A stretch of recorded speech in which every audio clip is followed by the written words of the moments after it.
વડોદરા મહાનગરપાલિકાના દબાણ શાખા દ્વારા કાર્યવાહી કરવામાં આવી છે।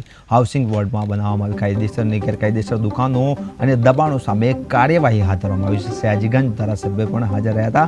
ધારાસભ્ય અને કાઉન્સિલરની ઉપસ્થિતિમાં આ કાર્યવાહી હાથ ધરવામાં આવી છે। કહી શકાય કે કાર્યવાહીને લઈને દબાણકારોમાં પણ ફફડાટ ફેલાયો છે।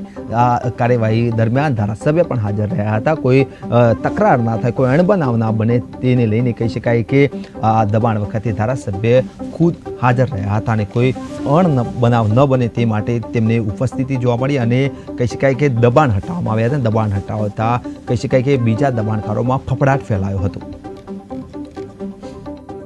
પૂર્વ તળાવ પાસે સાંગરીલાની જોડે હાઉસિંગ બોર્ડના જે મકાનો આવેલા છે એ મકાનમાં કોમર્શિયલ દુકાનો જે ગેરકાયદેસર રીતે બનાવવામાં આવેલી છે એના બાબતે હાઉસિંગ બોર્ડના અધિકારીઓએ તેનો સંપર્ક કરતા અમારું બાંધકામ પરવાની વિભાગ અને દબાણ શાખા અને વ્હીકલ પુલ વિભાગ સાથે રહીને તેઓની મદદમાં છે ને અત્યારે દબાણ દૂર કરવાની કામગીરી ચાલુ છે।